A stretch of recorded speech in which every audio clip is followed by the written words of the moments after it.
Are you ready? You are listening to And Stuff On YouTube, iTunes, Spotify, Anchor, and other podcast venues.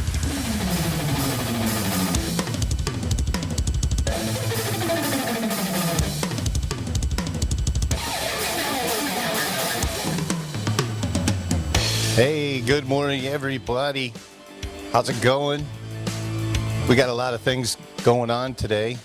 A lot of things about inflation, unemployment, people's demeanor, movies, all kinds of stuff. But let's talk about inflation. Inflation is at 9.1%. So, geez, I wonder what Chong would say about that. Chong, you there? Yes, good morning. Hey, good morning. How are you? Good, how are you? Oh, pretty good. So you just heard You me know- say that inflation's up to 9.1%. Yes, isn't that a beautiful number? It depends on which side of the spectrum you're on. Yes. Yeah, I mean, where can we start about with that? You know, it's the highest we've ever been in. Yep. In the recent history, because but it's pretty much it's a common sense between if what we've been through for the last 2 years or more, and this usually goes all the way back to several decades of policies and decisions that was made, but it's just we have never seen thing this high, and would it come down? Yes, it would eventually have to come down to a certain point. It's not going to climb to the highest. I mean, it's going to come down, but no one's going to say that because they don't want to guarantee anything. Right. And then if it doesn't go the way that it does, then your career is pretty much over. Yep. So there's answer to all of this stuff, but nobody wants to take responsibility for it because the consequences, either direction. We live in a society where now either or, good or bad. There is no good or bad. It's just it has the consequences on both sides. But would you want to stick your neck out and say that there's light at the end of the tunnel because people are going to keep going, hey, Chong, I thought you said this. When is this going to happen? So do you blame them for not wanting to stick their neck out and saying, oh, well, we think it's going to be, blah, blah, blah? No, I agree with you.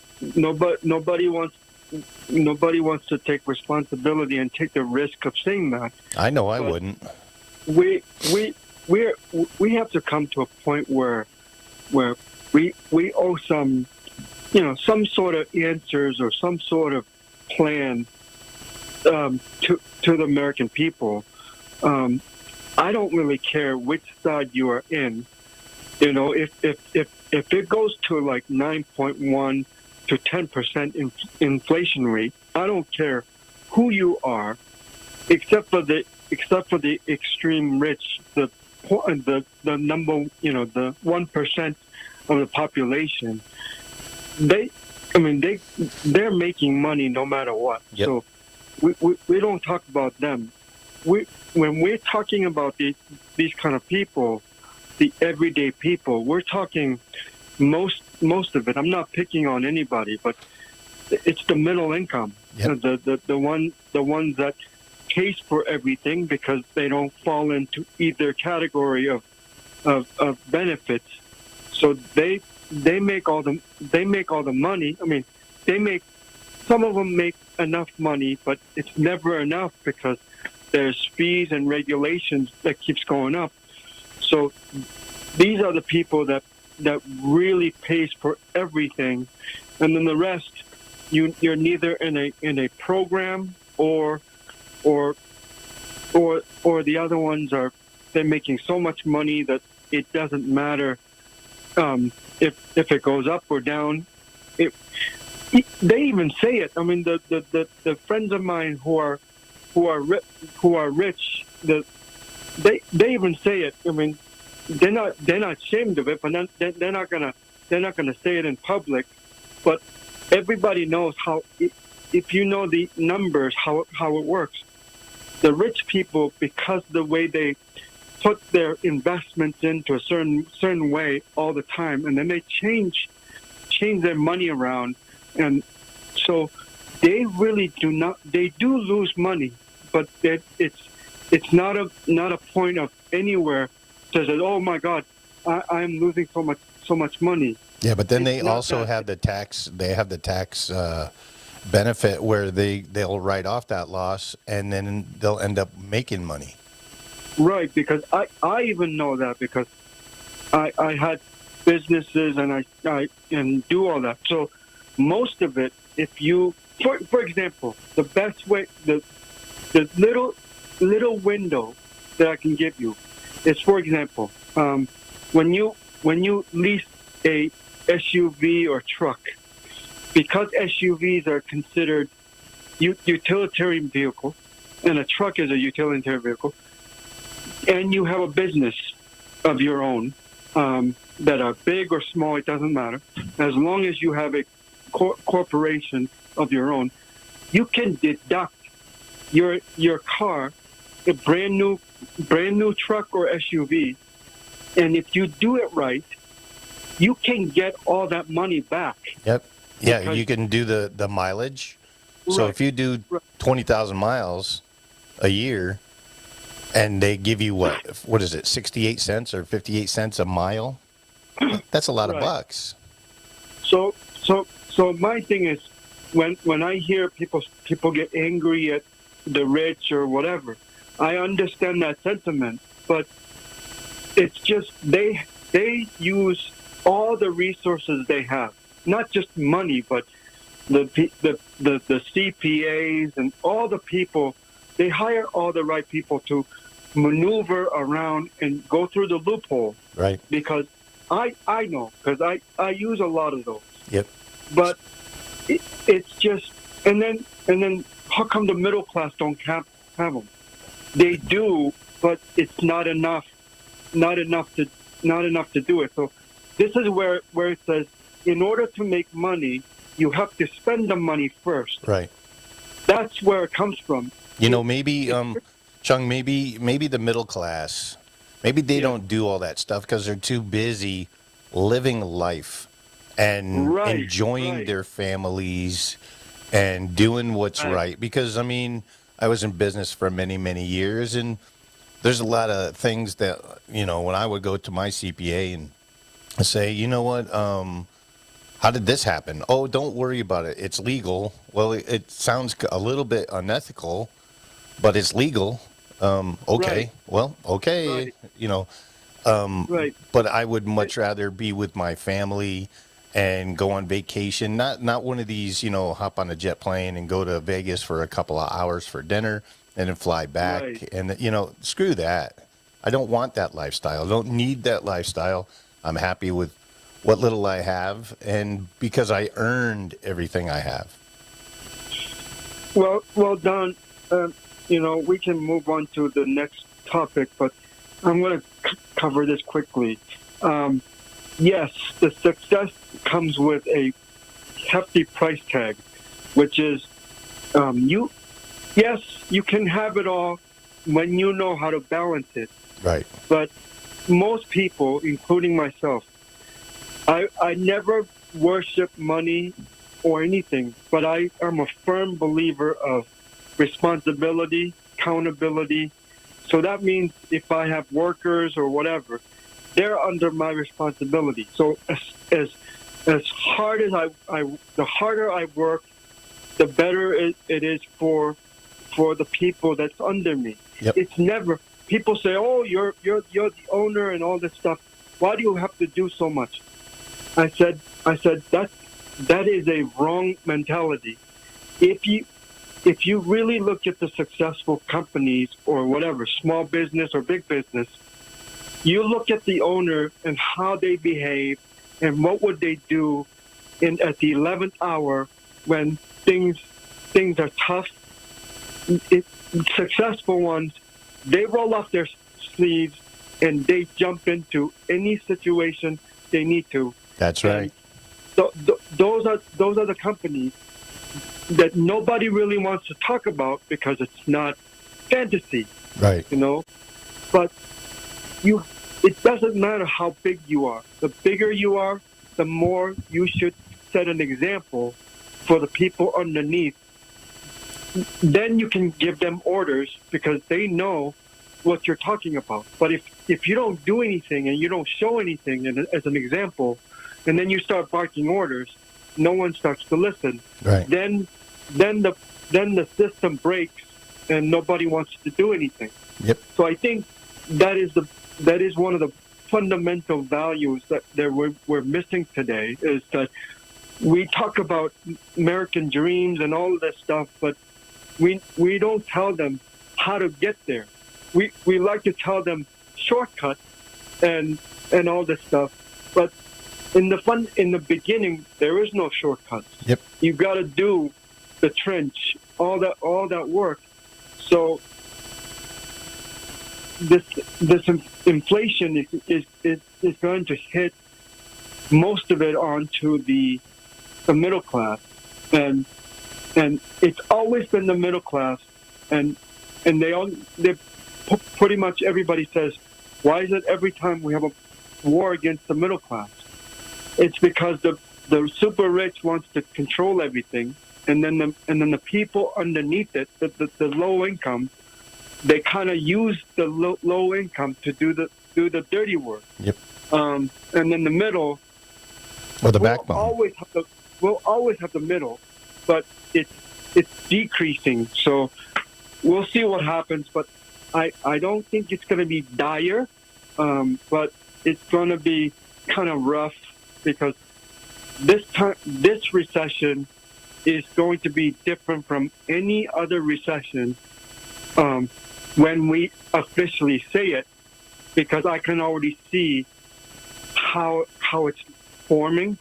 I'm not Warren Buffett or anything like that, anybody like that, but I know what to look at, and the way the GDP and all of that, the jobless market numbers are completely opposite of previous years of recessions. So Right, but if you ask maybe some I'll- people, I watched all kinds of news from every possible news outlet, from CNBC to CNN, Fox, all of them, and they all, depending upon what channel you go on, it says the definition of the recession or whatever is 2 months back to back or something like that are in the negative.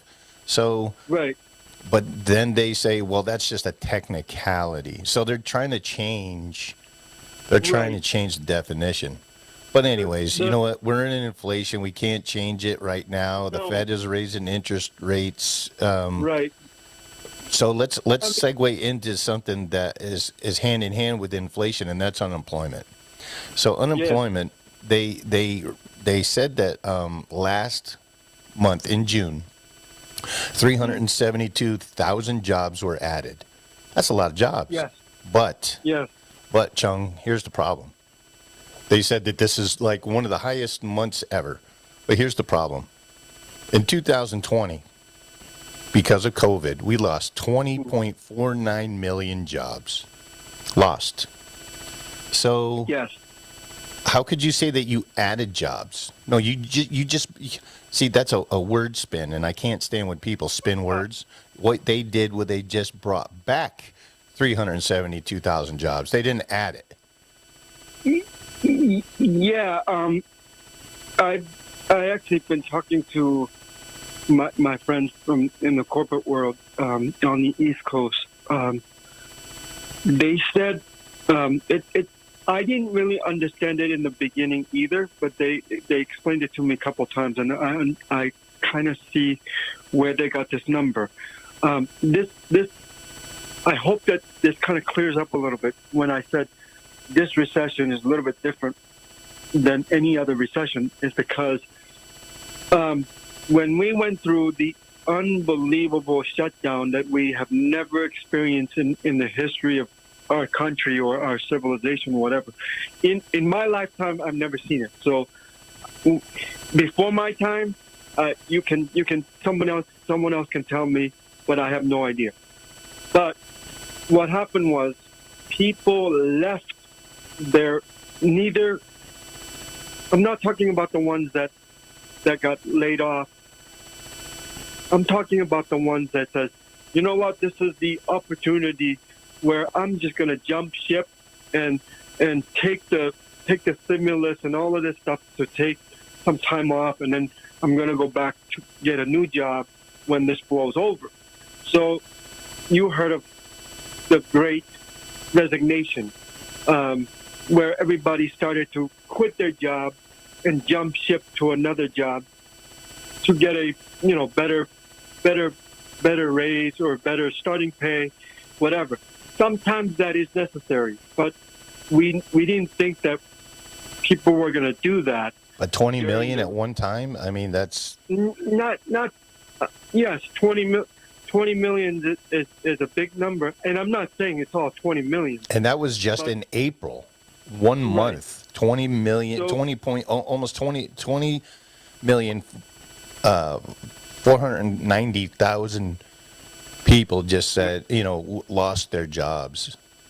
So I'm sure some of the figures will be a flat out unemployment rate too, but.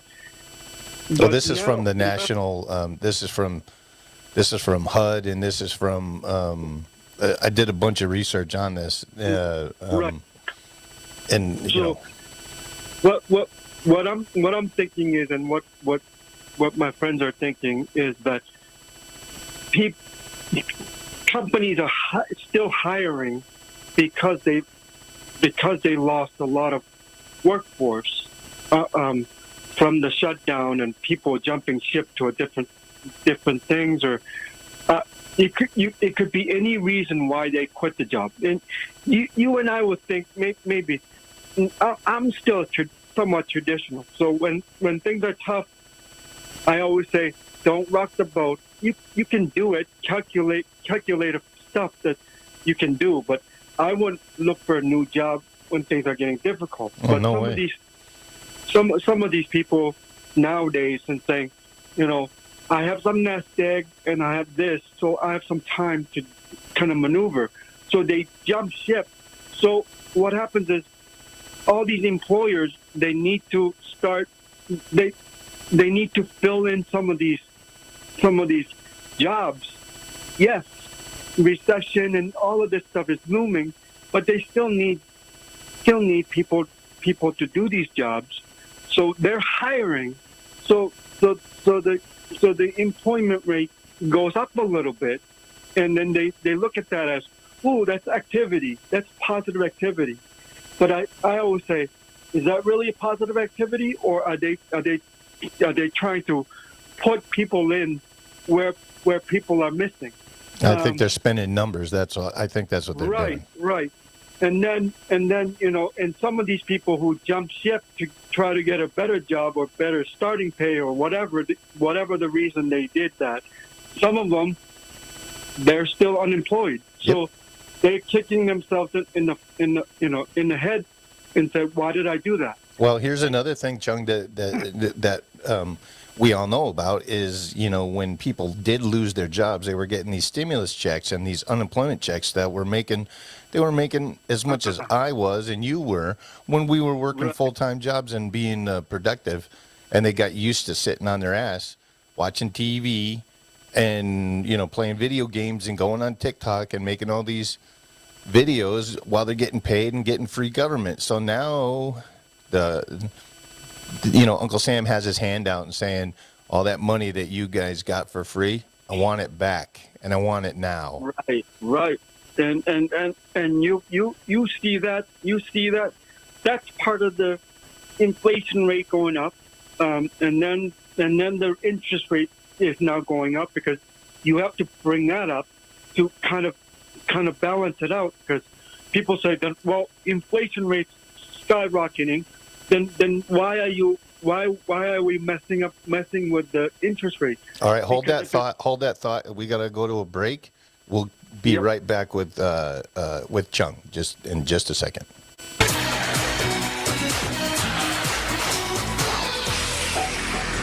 Today on Now That's Made, construction equipment, hamburger,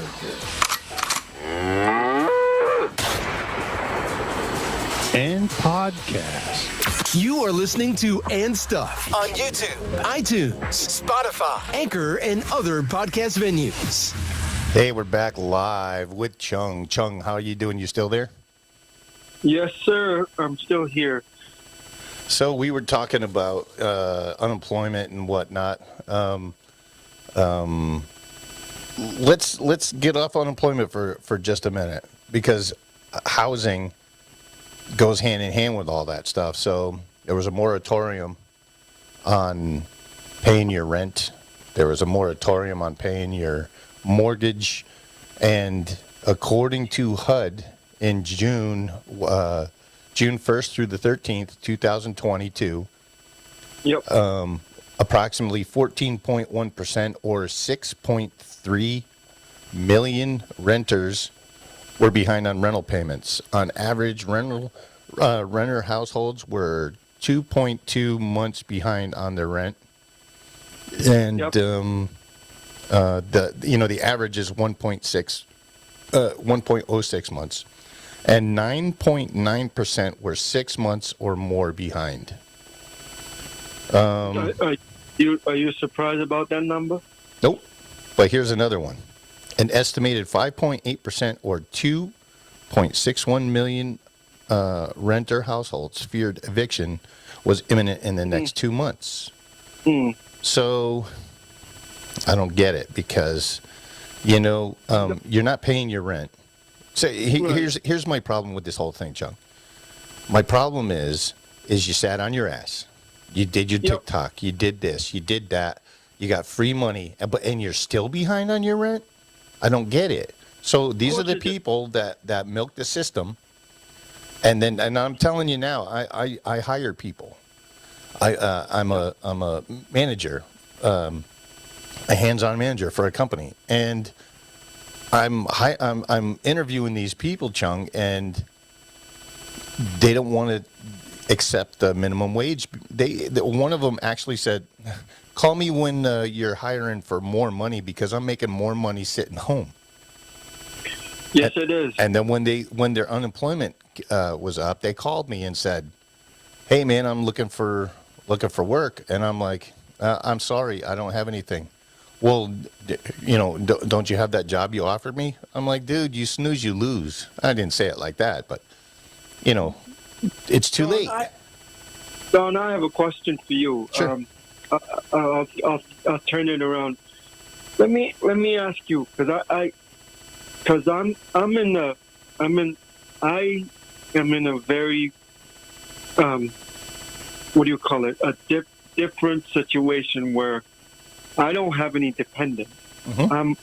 I'm a single guy with business, and I work for a company. Right now, I'm associated with the government and all of that stuff. So I'm okay. I'm not where I want to be, but it's for now, for what I'm doing now, it's good enough, and I'm okay. All right, but are you happy though? I mean, you're getting up every day, you're going to work, you're bringing in money. Yes, because I'm actually doing something that I always wanted to do, but yes, it's funny where when I was doing something that's very much stressful and all of that stuff, putting 70 hours or more into it, and money is good, and you can call your own shots, but my body was decreasing by the minute. It's funny that you mentioned that. one of the things that I want to make it clear, and I'm not, and this is probably most people will admit it, or they don't want to admit it because if they say it, it contradicts their issue. But for me, I've been successful. I grew up in a successful home. I was spoiled and everything. But I got to the point of success. But that equals, you can balance it, but balancing takes a lot of work, and it's not easy. Yep. So when you kilter to one side, which usually means I'm going to concentrate on work, and then make as much money as possible. That's great, and that number will probably skyrocket. But when you look on the other side while you're doing that, you lose everything else. Like if you wanted family could be there, but when you ask them, when someone asks them and says, "What are you missing?"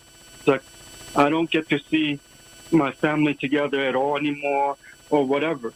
Now, most guys, because I've asked this question many times, and I ask the same question. It's like, hey,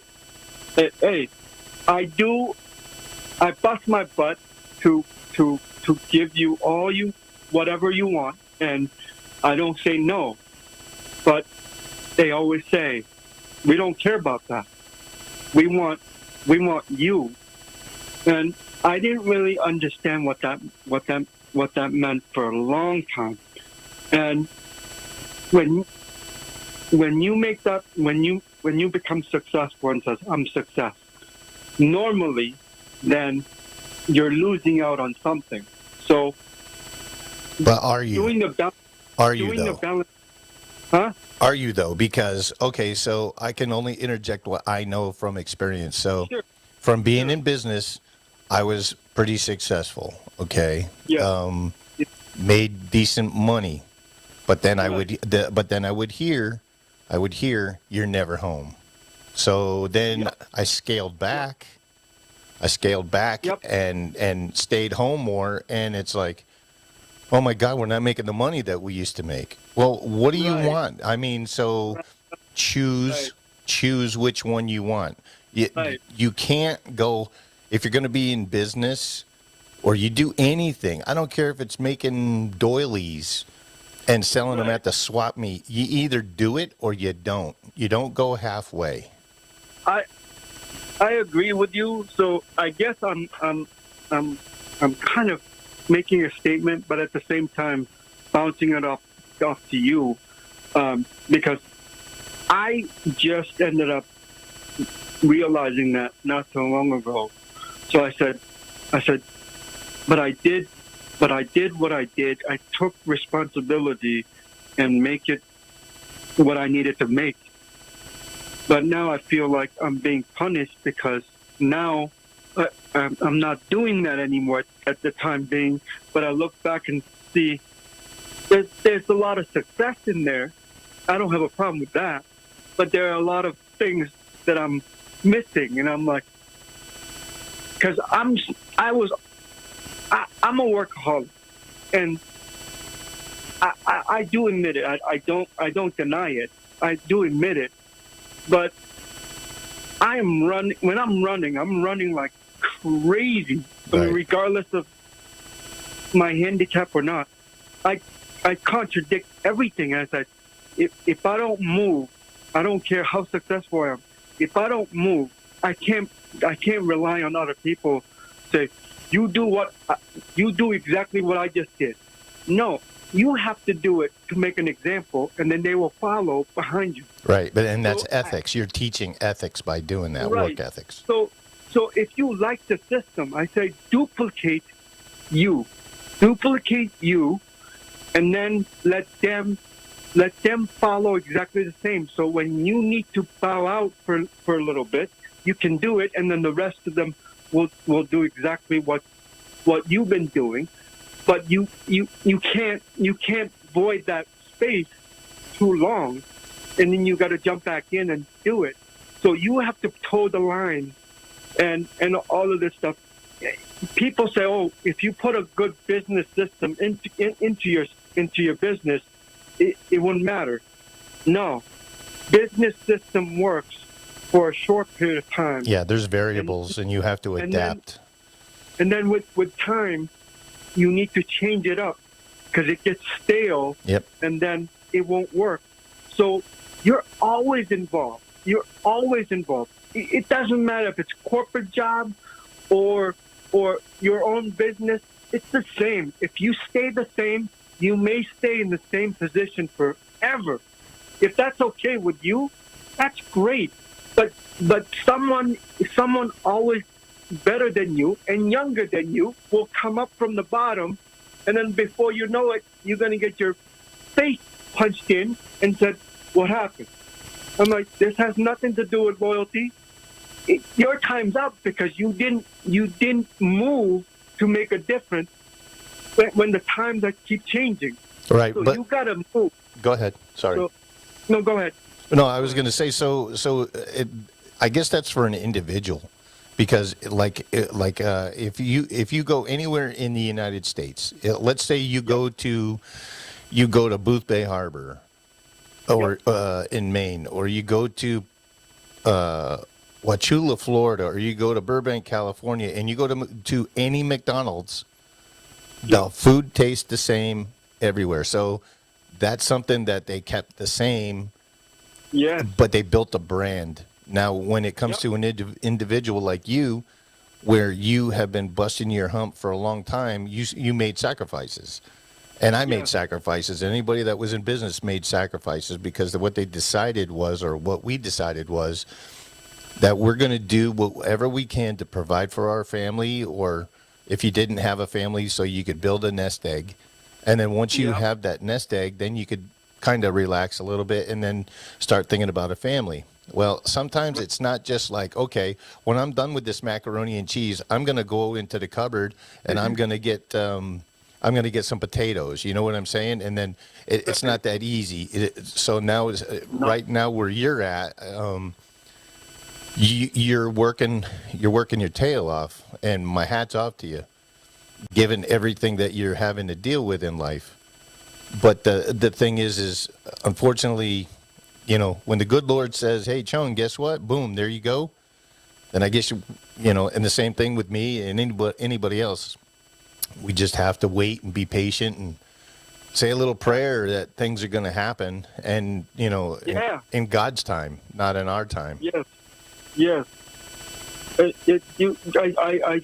think that is the most difficult part, because I don't care. I said, "What are you getting religious on us?" I'm like, I'm not getting religious. You can take it as much as the way you want. It's just the way that the reality is. For me, when we're talking about all this unemployment and the numbers, it's very simple. I don't care if you're CEO or whatever. We all look at the same numbers. Yep. Okay, in all different offices and all different levels. But when yes, I'm not blaming. I understand we had a pandemic. With that figure in there, even if so, if we're spending outrageous money, like a Bank America just leaves their vaults open, and then people just take the money and just say, "We need to put it in here, over here, over here, over here." So then I say, at some point we are going to run out of money. Yep. And then what? And then I'll tell you what. Hold that thought again. I gotta go take a break. But we'll be right back with Chong right after this. Do you know what the big word is? Listen to And Stuff to find out. Hey, we're back with Chong. Chong, we were just talking about business and life and family and all kinds of stuff. I didn't mean to cut you off, but we had to take a break. But before we go back to our conversation, I wanted to give a shout out to a couple of people real quick. Cara and Russ, two of my biggest fans. two great people. Love talking to you. Love seeing you guys. You're out there, and I can't tell you where they're at, but they're living their life. They dropped everything here in LA, and they moved away, and they're starting their life over. They're building this and doing that and gardening and living life the way they want, and I envy that. I wish I could do that, but I have too many irons in the fire here, as do a lot of people. So whatever you're doing, keep doing it. I do appreciate all your love and comments that you give us, and your laughter when I post something stupid. But again, thank you very much, Cara and Russ. Hope to see you soon when you come back out here. And that's all she wrote. So sorry, Chong. I had to give a shout out to them. They're great people. No problem. Let me quickly change the subject a little bit, and let me ask you. I know since I'm from the East Coast, but I noticed there's a California. So far, my experience of living in California just about 3 years has been positive. And there are some areas that I do see why people don't want to live here anymore. I do understand that, but let me ask you this, because you've been here longer than I have, and do you see the housing market, other than what you and I know about business, other than that, do you see the housing market mostly for rent section? Because most people in California, especially in the cities, they rent other than buying. Because California right now, for some reason, the house is almost impossible to buy. Anywhere that's desirable, you neither have to be a multimillionaire or you don't get any. Or you go to a depressed area where there's not a lot, like Lake Los Angeles. Or you bought it since you bought it in the 60s and you've been living in that same damn house for whatever, so your grandfather did. So there's only two scenarios. No, seriously. You're neither rich or you've been living there for 4 decades. Yeah. So it's the same story in New York City as LA. LA and New York City are the two cities on both end of the thing, and they pretty much run the same story. So my question to you is: do you see any of this coming down to some sort of a reasonable numbers, or are we gonna keep going up to the unbelievable thing, and then everybody loses out? Because believe me, landlords, they're not making any money right now, because all of these places are neither vacant or it's going to be, because nobody can afford it. Right. So let me answer the question. So here is what I see. I see the economy going in cycles. I see the housing market that goes in cycles. When the housing market, like it's going to be right now, back in 2008, there was this massive apocalypse of people that had ARMs on their mortgages, the adjustable rate mortgage. Right. And the banks qualified people that shouldn't have been qualified for. So Absolutely. So when that happens, people lost sight of, that adjustable rate mortgage is going to become due. No ticky, no laundry. So basically what I mean by that is you're going to play now because you have that $800 payment. But in 3 years, when that ARM is over, you're actually going to pay $3,000. But see, people, they played. So what did they do? They refinanced their homes. They took that money and they bought those SUVs. They went on vacation. They got credit cards because now their houses were worth more, so their credit rating went up and all that kind of stuff. Yep. So when the piper came and played for the people were like, "Oh my God, I can't afford this." So then what they were doing is everybody had credit cards back then too. So they were putting everything on credit. And then the economy shit the bed. So then people were walking away from houses left and right. So so what it did was it plunged the prices of houses everywhere, except for like affluent places like Valencia, Burbank, Orange County, New York City, the big metropolises where people are begging to live there. It's happening again, Chung. It's happening again. So you're going to see there. Okay, foreclosures last month were up 400%. I'm sorry, 700% last month. See, nobody talks about that anymore. Nope, they don't. No, they don't, because they talk about nothing but pandemic and post-pandemic and all that stuff. Because they want to keep you down and worried. Yes. So basically, what the thing is, it's coming to a point where something has to happen here. Well, the bubble's going to burst again. It's going to be another 2008. It's not going to be as drastic because now banks are a lot smarter. Now, Bank of America and Wells Fargo, they all got sued because they were giving loans to people that shouldn't have qualified in the first place.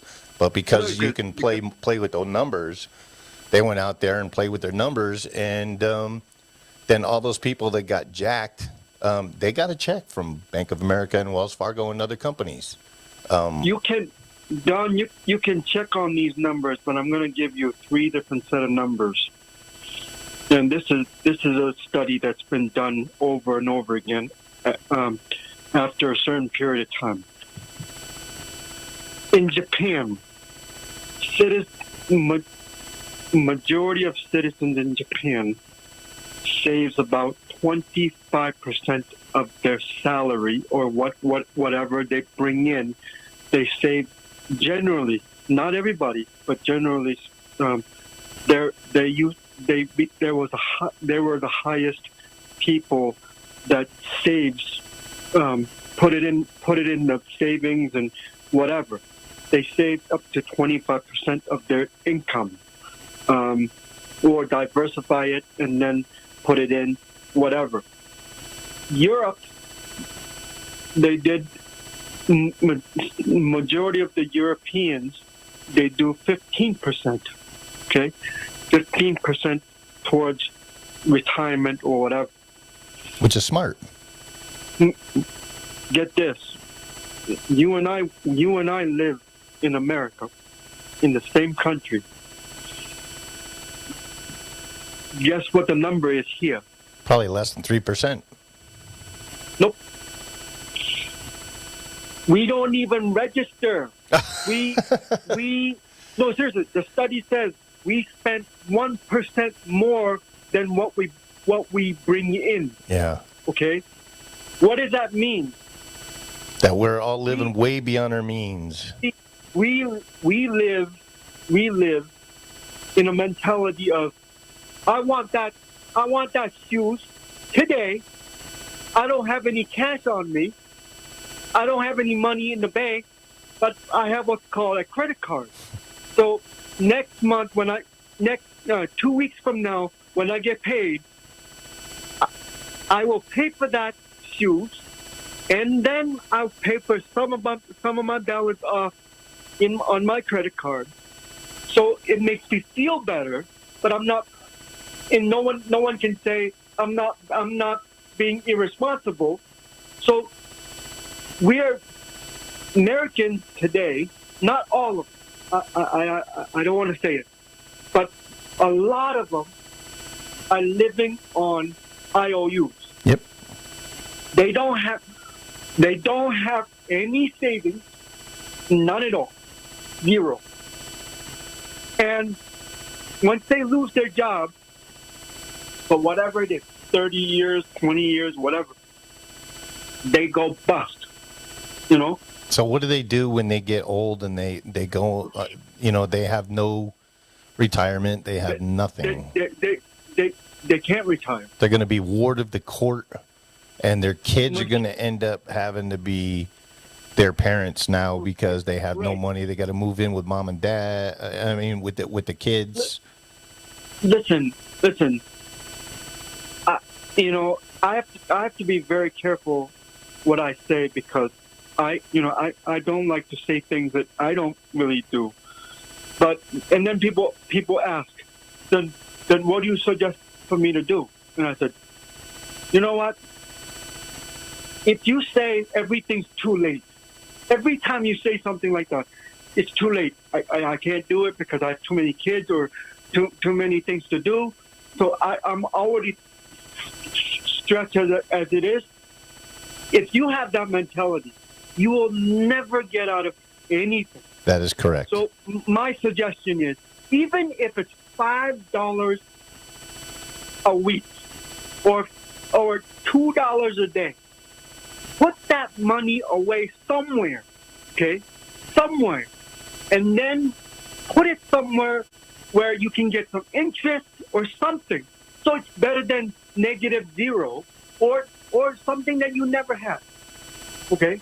But you have to stop with that spending, though. That's right. That's where you got to stop first. Yeah. And then you can have that, instead of buying those $50 shoes, take half of it and put it away.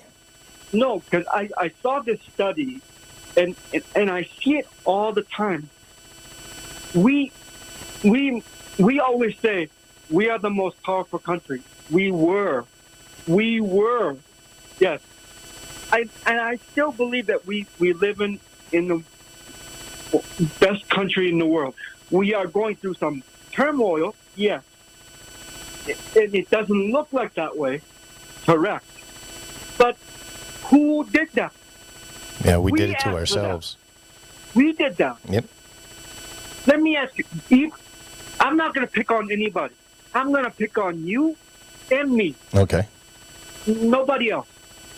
Can I say that I did everything the way I'm supposed to do? Okay, so who sets that bar though? Who's the person that says, Chung, you must do things this way?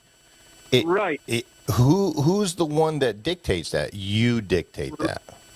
Right. I dictate that. And then also it's because the way our society is driven is we have to look good and we have to prop ourselves up. So whatever means that is.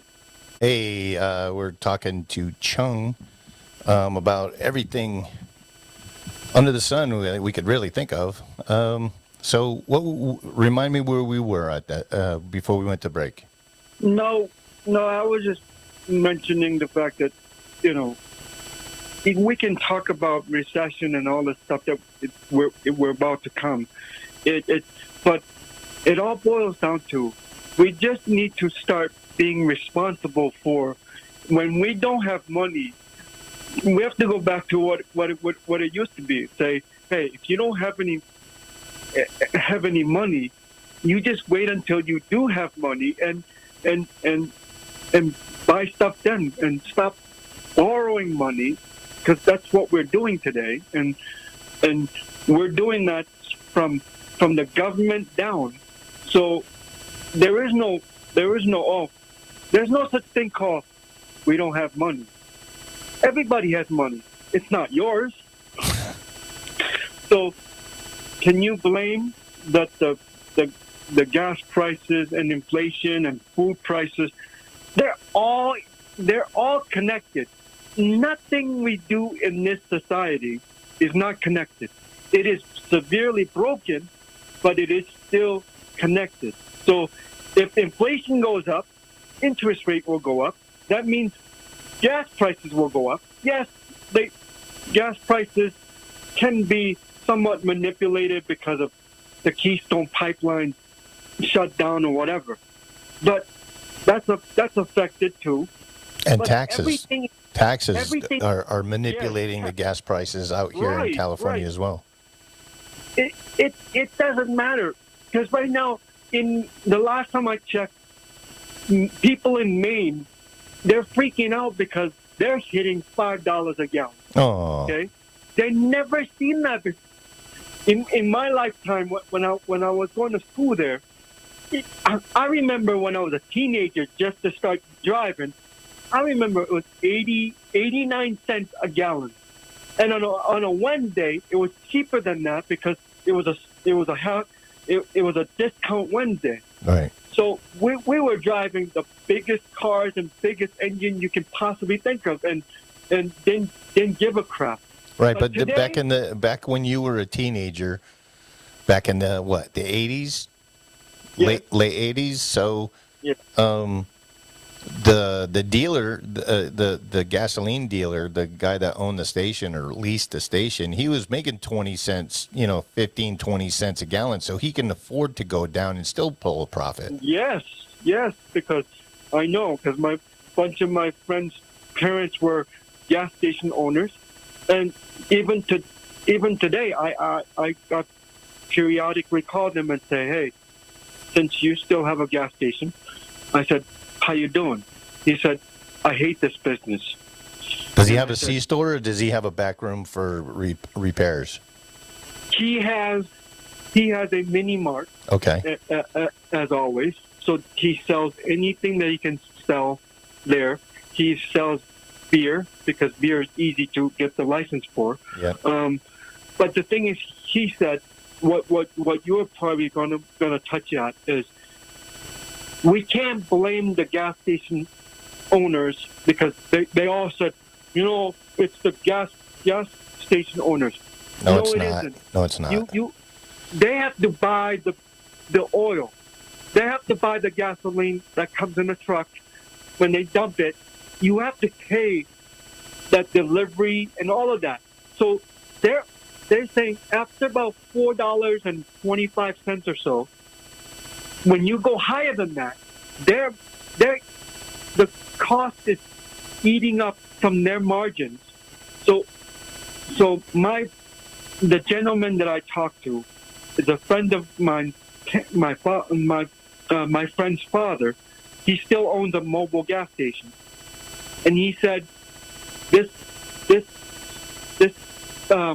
business is getting harder and harder because I am paying more to get gasoline delivered to put it in your tanks now. If it wasn't for the mini mart and people supporting my mini mart, I'll be out of business. Well, that's the thing. I was in that industry for repairs and building for years. Yeah. And they all told me the same thing, that the gasoline just keeps the lights on the canopy, and that's about it. But it's a draw. You should be an average, and I did a lot of studying because I was going to buy a couple gas stations. Right. The average C-store does about $17,000 a week net. That's net. So that's pretty good money. It's the gasoline that just brings them in, and hey, while they're there, how many times did you go to a gas station and while you're there putting $20 on pump number 4, you say, you know what, I want a soda or a bag of chips or a pack of gum, pack of cigarettes, whatever. And you go in there and you see something. Oh, hey, give me a lottery ticket. Hey, that looks good. Give me a Slim Jim. And you end up spending $12 more. And the profit margin on those things are astronomical. So, right. So my friend's dad always said, please, don't bust our balls because we are not making the money that we used to make. That's 10 years ago. Yep. 10 years ago. He said, if it goes any higher, I got to make that decision where I may have to sell this place, but who's going to buy it? People will buy it. I mean, look, so here's the thing. So if it was me and he had a back room where he's making repairs and he has a C-store and the gasoline, then I would close the back room because now you don't have to worry about insurance and workman's comp and all and unemployment taxes and all that. And I would put a Dunkin' Donuts like three-quarters of the other gas stations in the world. Absolutely. And leased it out to Dunkin' Donuts. So now you've got your lease money coming in. You got your, all that stuff. So you're offsetting all that stuff that you're making a profit on the lease. Then you're making your money on the store, inside the store. And that gas station is just to keep you open. That's all. It's a draw. So let me ask you this. How much of this gas prices is really being affected by the Ukraine BS? I think what you said. Any of it? I think what you said is perfect. It is BS. Okay. I think that Yes. I have too many inside information that I would rather not divulge. But I know that a lot of it is garbage, and I know a lot of it is manipulation. And I know that if the United States government or the California government wanted to suspend the gas tax to make it a little bit more palatable for the average consumer, Do you remember Go ahead. Do you remember Biden said when he said we're going to have a gas tax free day or whatever that day was? Yeah, when was that? I missed it. When was that ever? Did it ever come to a reality? Nope. No. Nope. And Gavin Useless or Gavin Gruesome or whatever you want to say, he said, nope, we're not doing it. But we have in California, and we're going to start. I'm going to start a new segment of what's wrong with California. Just a little segment. Yep. We have a $4 billion surplus.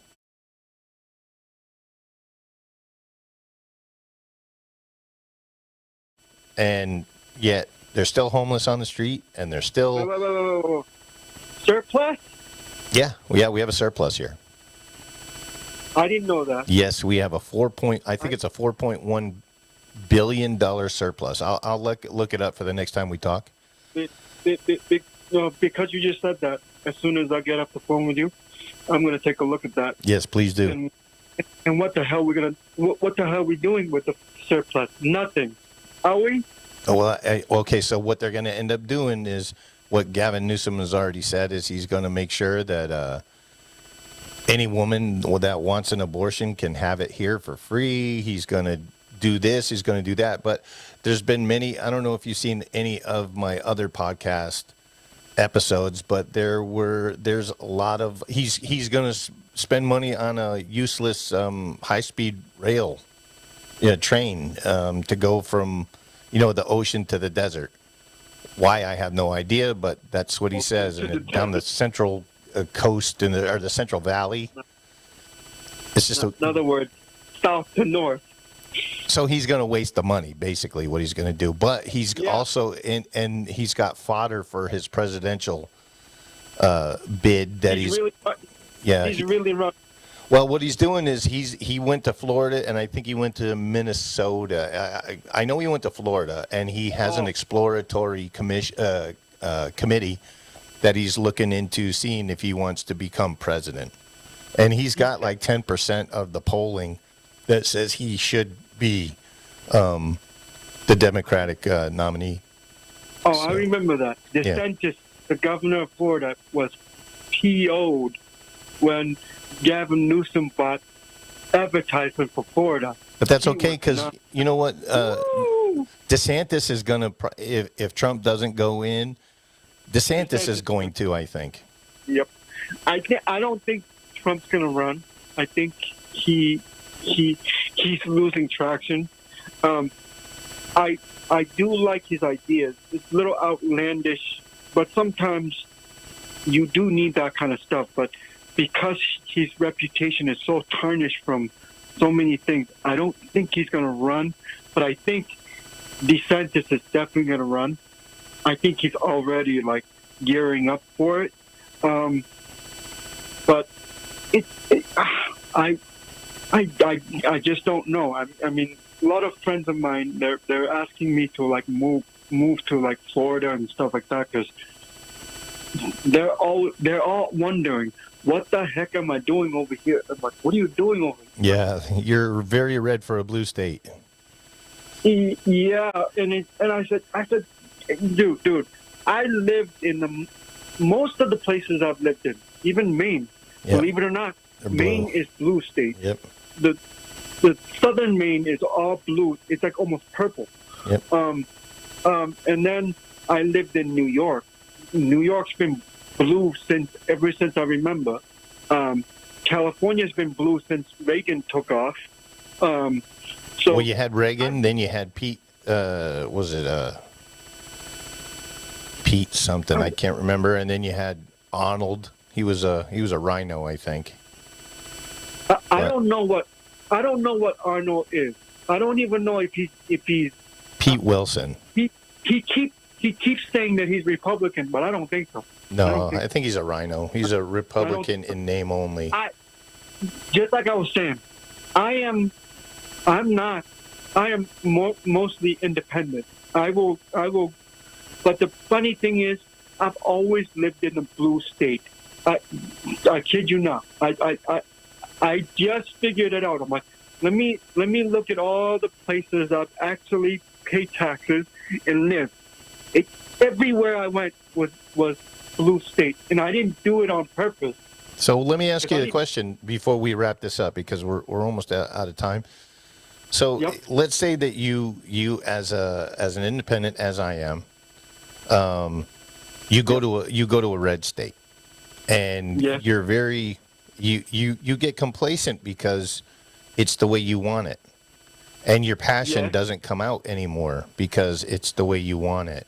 And then you're going to Yeah. complain a little bit because it's like, well, I wouldn't have done that. I agree with the thought Right. process, but I don't agree with the action. So then you get complacent, and then things happen like what happened in California, where it was more or less a reddish state, and Yes. and people got complacent, and then the Democrats came in and turned it blue. And then look, Right. everybody's complaining that, it's a blue state, but what are you doing to change it? See, now people's dander are up right now, so maybe they will change. But when everything is hunky dory, and then we could segue back to the economy with people on unemployment sitting on their couch until the money runs out, and now, oh my God, now there's a sense of urgency. I can answer partially that, and I'll say this real quick. I give Democrat Party. There's one thing I don't agree with most of their stuff, but I have to agree with one thing. Democratic Party or the liberals, they have one thing. Once they say they're going to do something, as outlandish as it is, they make it happen. Yeah, and they stick together. Yes, but my question is, I don't care if you're independent, Green Party, a Republican or Libertarian. All these names are great, but how come we can't? None of us have the kahunas or anything to even come close to what the other side's doing. Because it's complacency, and the right, they spend money, but they spend money on wrong things, and the Democrats, they just like spending money. So when what you were saying about how come, it's because they all work together. Because what do they say? Honor amongst thieves. Not that they're thieves. That's not what I'm saying, but I'm using it as a term. Right. Birds of a feather flock together is probably the best way to say that, rather than Right. Right. they. So real quick, I wrote to Mike McCarthy. Yep. And I asked him, hey, if you get into the, if let's say you win the House and the Senate in the midterms, are you going to do something with it, or are you going to blow it like you did last time? And I meant that not to dog him. No. Not Mike McCarthy, Kevin McCarthy. Yeah. And I have yet to hear back from him. So I just want. I don't care what side you are in. I really don't care anymore. I'm so sick and tired of the politics. I just want to be fair as much as we possibly can, and let's see what happens. Yep. We have never been fair about anything. The system has been so broken for so many years. I don't even know what it looks like to be even right in the middle. Yep. So what do we got to lose? I mean, what's the end game? What one side controls everything? Yep. So let me we got to end here. Right. Would you be willing to come back next week and we could talk a little bit more? We'll change it up so we don't talk about the same stuff all the time. But absolutely, it was great to have you. I appreciate you coming in. Yeah, but there's so many things that are wrong, and so but on the other hand, there's so many things that are right. So when I said I was going to do a thing about what's wrong with California, a buddy of mine, Brian, who you know, also said that maybe I should do what's right with California as well. So before we go, we should do that. Yeah. So before I go, I wanted to say something real quick. I at my office got an email from our higher ups, and there's this little boy, Otis Black. He's down in Wauchula, Florida, and when he's 10 years old, and when he was little, I think he was 1, he was burned almost completely all over his body, and he survived. And now the poor kid, he's 10. He has melanoma, an aggressive skin cancer. Yeah. So I'm gonna put up his address on the screen once I edit this with his his name and his address. When they wrote this letter, they wrote saying that when he was getting better, people were sending him cards and stuff. And so to this day, he still takes out those cards when he's having a bad day because he feels loved. So I sent. He loves Yu-Gi-Oh cards and he loves fishing. And Chong, I love fishing. So I sent him a fishing kit, with a pole and a bag and a bunch of lures. I sent him. My son chipped in and got some Yu-Gi-Oh cards. I got him some. I got him a hat so he doesn't have to, he could stay out of the sun. But I want everybody to send him a card. Anybody that can please just take 20 minutes, 10 minutes to go get a card and wish Otis, a speedy recovery or whatever. I'd really, really appreciate it. So, again, I'm going to put it up on the screen in a few minutes at the end of this podcast. Please just grace this kid with he's 10 years old, man. Think of it was your kid. So, with that, I got to get going. Chung, it was a pleasure, as always, to talk to you. Thank you so much. And we'll have to do it again next week. Yes, sir. All right. Well, you have a great week. You too. And stay out of trouble. I try. All right, buddy. See you later. Okay, buddy. Hey, don't forget to see us on TikTok. Football season's coming up. Can't wait for the Commanders/Redskins/football team, whatever we decide to call it now. I don't know. And we'll see you next week. See ya.